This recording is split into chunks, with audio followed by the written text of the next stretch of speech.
Yo, what's up? Virtual T here. Everybody calls me VT, and I'm here with my boy Real T. What's up, Real T? The weights, that's what's up, VT. We in this gym today, getting our workout on. So I'm gonna take you through a little bit of what we doing each day. And also we're gonna talk about my Venice beads, because that's what's popping. And a lot of times when I'm in the gym, I'm wearing my Venice beads. Yeah, I want to look good, but it's not about looking good. I want to put them through the rigorous workout and test them out. So I know that when people buy them, they get quality material. If they can hold up to a good sweat from me in the gym, then they can hold up to a person just hanging out on the streets or going to that event or whatever.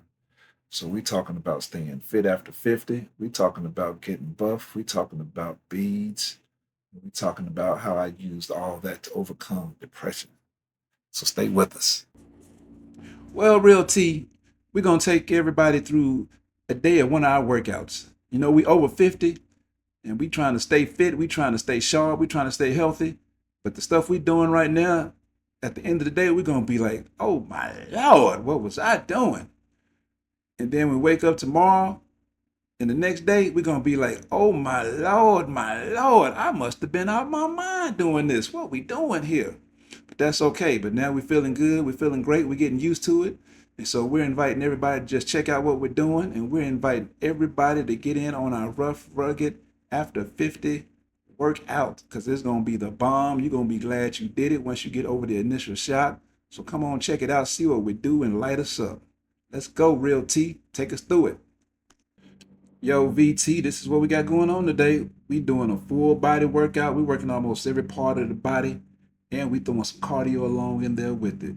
So we doing almost everything. We working the calves, we working the hamstrings, we working the glutes, we working the hips, we working the thighs, we working the obliques, we working the trapezius, we working the traps, we working the stomach muscles, we working the triceps, the biceps, we even working the shoulders. That's right, I said shoulders, not shoulder. By the time we get done tonight, you're gonna be like, woo. But later on, you're gonna be glad you did it. You're gonna see the transformation happen real quick. So let's get down to what we're doing today. Today we're going to be doing 8 different exercises, actually 9 different exercises. One of them is running. And so we do the running in between our sets. We're going to be doing these 8 exercises. We're going to do 3 sets of these 8 exercises. And in between each set, we're going to actually run some laps. But before we even start the full body workout, we're going to warm up by working the elliptical for about 5 minutes, and then we're going to hit a mile on the track. And so that's our introduction to the running. Then we'll start our full body workout. So some of the things we'll be doing today, and then as we get into each exercise, I'll go into more detail. We're going to be doing the battle rope exercise. We're going to be doing back extensions. We're going to be doing the clean and jerk. We're going to be doing a decline chest press and a decline crunch. Then we're going to move on to the tire flip, and then we're going to take it on down to lateral oblique crunches.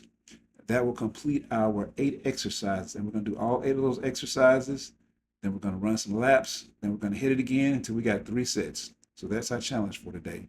So let's take it on to the first exercise of battle rope. And the battle rope exercise, it works quite a bit of the body. So what does the battle rope do? It's a full body workout. It's a cardio and strength combo. So what does it work? It works the upper body as by working the shoulders. It works the biceps, the triceps, the forearms, the upper back, chest. And it works the core by working the abs, the rectus abdominis, the obliques, and the lower back, the erector spinae, if you're into those particular scientific names. In the lower body, it works the glutes, the butts, that is, the quads, the hamstring, and the calves. So you can see that battle rope by itself is doing a lot. And you see the picture here, and you see the exercise as it's happening. You see the muscles that are being worked as it's going on.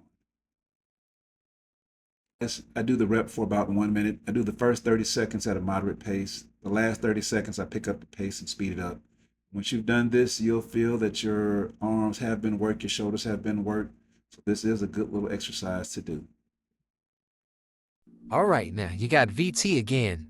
So next thing we're doing is the ab coaster. It's a nice little roller coaster like ab machine that really targets those ab muscles. So the benefits, it targets the lower abs more effectively, low impact on the spine, encourages proper form, and you got adjustable resistance. You can actually add weights to the machine. Now the primary muscles work are the rectus abdominis, obliques, hip flexors, and transversal abdominals. So that's your front muscles, your side stomach muscles. And so as you see in the video there, I twist my body to the left side and I'm working it. And once I do so many, I can twist it to the right side. Then I can twist it to the front and do the front. So each side, I'm doing 20 reps. So in that one rep, I'm doing 60 different reps. 20 to the left, 20 to the right, and 20 straight ahead. And I promise you, you will feel that when it is done. That's what's up right there. Ab work, baby. Ab work. All right. You got Real T once again. Next exercise we're doing is a variation of a clean and jerk. It's a powerful exercise and can exercise the whole body and work on your power. Now, what it does, it can improve explosive strength by developing your fast twitch muscle fibers, as they call it, for speed and force. And it can enhance your mobility. It can improve the hip, ankle, and shoulder range of motion.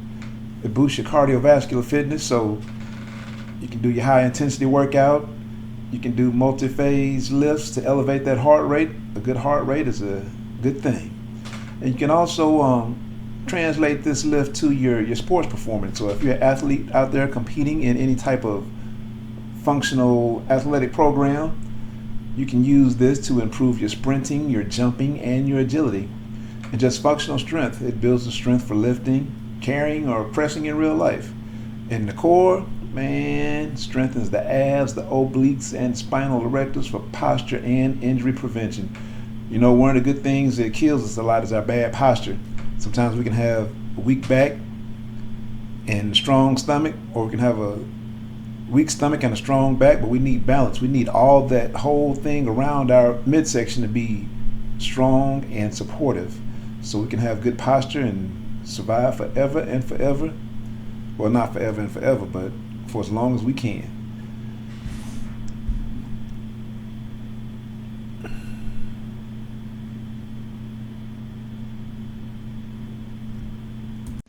That's a nice little set you did there, Real T. You got VT back at you again. Next thing we're going to look at are the our crunches. This is a standing lateral oblique crunch. And when I do this, I like to have my kettlebell and I'm just going from side to side, working those obliques. So what does that work? The exercises, it works the external obliques, which are the surface muscles on the side of your abdomen, responsible for rotation and lateral flexion. It works the internal obliques, which is the deeper muscles inside the external obliques, and assist in rotation and side bending. The rectus abdominis, it's that six-pack that we all want. You know, we want for that six-pack, that 12-pack, whatever pack you got. Some of us, we only got like a one-pack right now. We want that six-pack. So it helps with the overall crunching motion. The transverse abdominis, that's that deeper core muscle that stabilizes spine and pelvis. So it's like that muscle, it's like a belt, like your internal weight belt that goes around your body. Hip flexors, it also works that as well. So as you see what's going on here, get a nice little workout in. If you want to sculpt the waistline, this is what you can do. It boosts your ability to twist, turn, and bend laterally, which is vital for daily activity and sports. It strengthens the lateral stabilizers of the trunk and improving posture and body control. Supports movements in sports like tennis, golf, baseball, and other sports involving rotation. Reduces risk of injury. Builds a stronger, more balanced core to protect the spine during dynamic motion.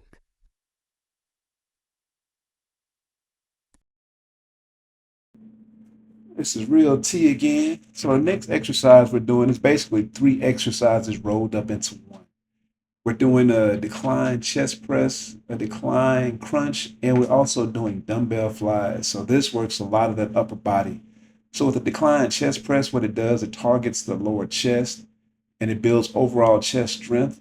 It improves your pressing power. So if you're a person that likes to do a lot of push-ups, dips, that's to all my military people out there, it helps with that. It engages your middle and upper pecs to a degree, and it puts more emphasis on the lower pecs than a flat bench does. And it's also a shoulder-friendly angle for you, so kind of help protect the shoulders a little bit. The decline position can reduce strain on the shoulders compared to the flat bench, and it also engages the triceps heavily. The pressing motion strengthens arm extension and supports a balanced chest development. Basically, it helps avoid upper chest dominance. So you want your lower part of your chest to be just as tight and right as your upper part, your size of your chest, and all that. So the next thing that's worked is the abs with our decline crunch. So we're doing a few things here. So we're looking at increasing our abdominal engagement. It strengthens our rectus abdominis. It improves core stability, and it enhances athletic performance and can be weighted for strength. So you see, we have weights there for the strength process. And it's a progression from the flat bench because it's a little tougher fighting gravity going uphill than just being on a flat bench. And so some of the muscles that are worked in the decline crunch is the rectus abdominis. And the secondary muscles are the obliques, the hip flexors, and transverse abdominis. What I didn't say though was what did we work when we worked the decline crunch? We're working the pectoralis major, the triceps, and the anterior deltoids, and the secondary muscles work are the serratus anterior and the core stabilizers. And also with the dumbbell flies, we're also working those same muscles.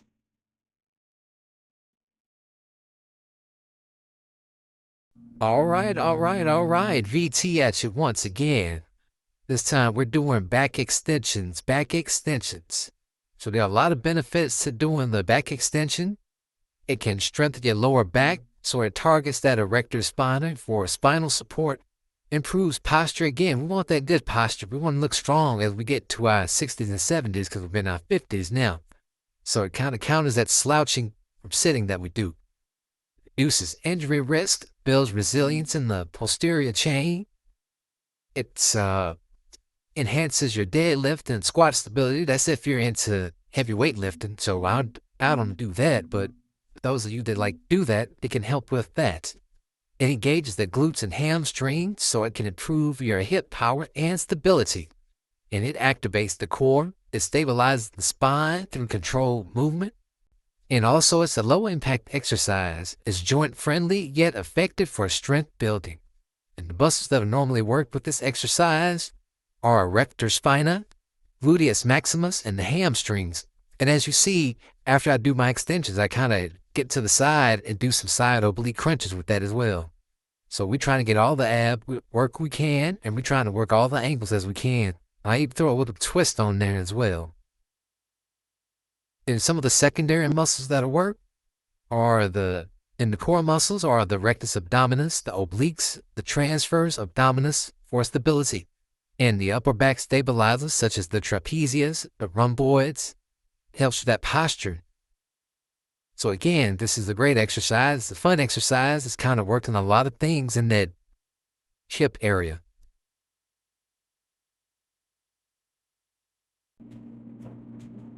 Hey, yo, VT, this is one of my favorites right here, the tire flip exercise.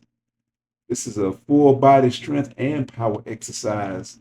It engages both the upper and lower body simultaneously. That means everything working at the same time. The functional movement training that mimics real life lifting, pushing, and pulling tasks at the same time. Explosive power development, you need that. Builds fast twitch muscle fibers for athletic performance. So, you athletes, this is something that you see a lot of athletes doing, football players flipping those tires around. And it improves the grip and strength also. Constant holding and pulling of the tire works forearms and the hands. It works the forearms and the hands. Cardio conditioning boost without question. Because you see what we're doing here on this imitation football field, we're going all the way down, then we're coming all the way back. Repeated flips elevate heart rate for endurance.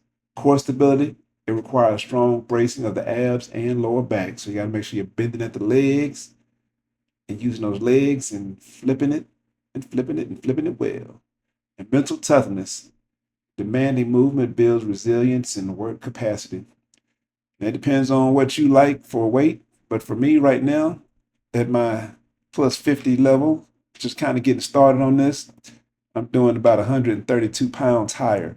So you see, I flipped that thing probably about, I guess it's about 30 yards down, then I flip it 30 yards back. And it's a nice little fun exercise. It's my favorite. So check it out, the tire flip. This is what we're doing after 50 plus. So the muscles worked are lower body and upper body. Quadriceps, primary move when lifting and driving the tire upward, works the gluteus maximus on hip extension during the drive phase. Hamstrings assist with hip extension and control lowering. Calves, it's the ankle extension during push phase. The deltoids, shoulder drive and lifting and pushing. It aids the trapezius and upper pull and shrug during the lift. Latissimus dorsi assists with pulling the tire toward the body. The biceps flexing the elbows when pulling up, and forearm and grip muscles holding the tire securely. All right, for the last time here, you got VT. We want to thank you guys for checking us out today, seeing what we're doing on this day in our life at the gym as we're working to get it together, being 50, and trying to hold it together after 50, that is. So again, if any of you guys out there want to come join us, we ask the downtown YMCA working out a few days out the week. Shoot us a message, give us a call, whatever you want to do, send some smoke signals. You come out and work out with us. And thank you for checking us out. And we ask you that you go to Benny'sBeads.com and check us out at Benny'sBeads.com, where we have great jewelry and we have great candles. So until we have our next post, sayonara.